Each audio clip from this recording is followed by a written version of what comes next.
Assalamualaikum warahmatullahi wabarakatuh. Alhamdulillah, pada kesempatan kali ini kami dari kelompok 6 akan memaparkan materi ilmu tasawuf, yaitu dengan pokok pembahasan fana, baka, hulul, dan ijtihad dalam tasawuf.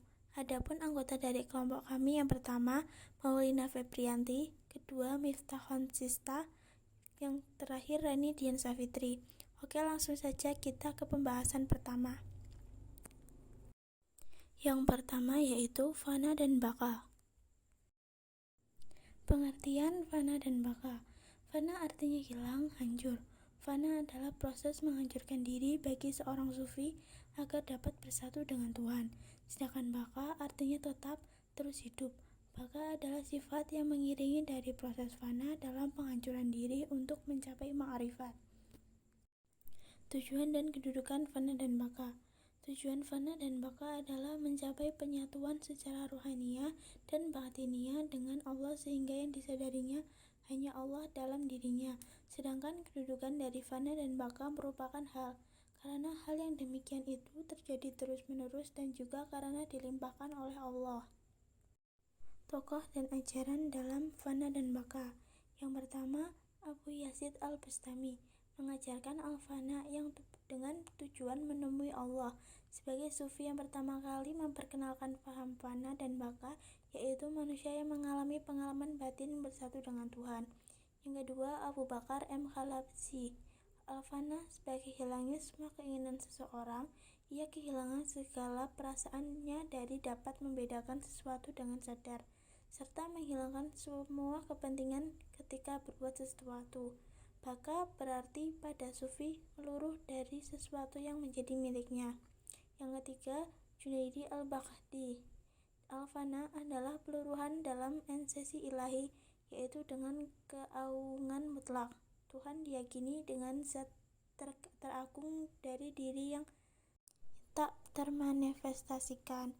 Yang keempat, Al-Quraisy. Fana adalah yaitu penghancuran diri, yaitu hancurnya perasaan atau kesadaran akan adanya tubuh kasar manusia. Baka adalah pengenalan hal serupa. Yang kedua yaitu hulul. Pengertian hulul. Al-hulul secara bahasa berarti menempati. Dalam istilah tasawuf, hulul adalah ajaran yang menyatakan bahwa Tuhan memilih tubuh manusia tertentu untuk mengambil tempat di dalamnya setelah sifat-sifat kemanusiaannya hilang. Tujuan hulul.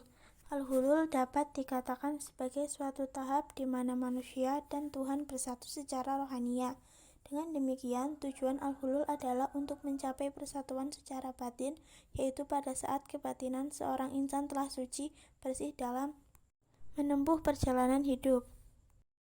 Tokoh dan ajaran. Tokoh yang mengembangkan paham al-hulul adalah Abu al-Mukhis al-Husain bin al-Mansur bin Muhammad al-Bakhwi al-Halaj.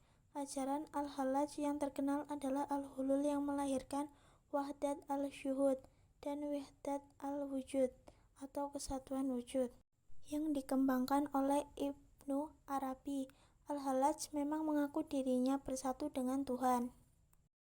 Yang terakhir yaitu ittihad. Pengertian ittihad. Ittihad menurut bahasa berarti penyatuan atau berpadunya dua hal. Artinya perpaduan dengan Tuhan tanpa diantarai sesuatu apapun. Ittihad dipandang sebagai ajaran doktrinal karena memadukan ekspektasi dua wujud yang terpisah, wahdah al-wujud. Tujuan dan kedudukan.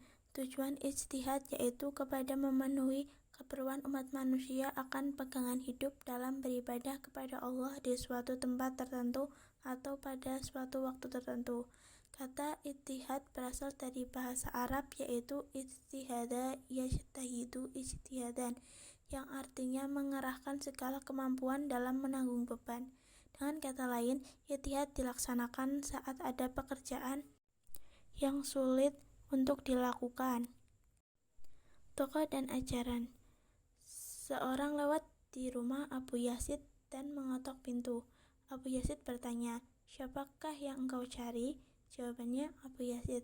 Lalu Abu Yazid mengatakan, "Pergilah. Di rumah ini tidak ada kecuali Allah yang Maha Kuasa dan Maha Tinggi. Lain waktu, Abu Yazid berkata, "Yang ada di dalam baju ini hanyalah Allah." Ucapan yang keluar dari mulut Abu Yazid itu bukanlah kata-katanya sendiri, tetapi kata-kata itu diucapkannya melalui diri Tuhan dalam ijtihad yang dicapainya dengan Tuhan.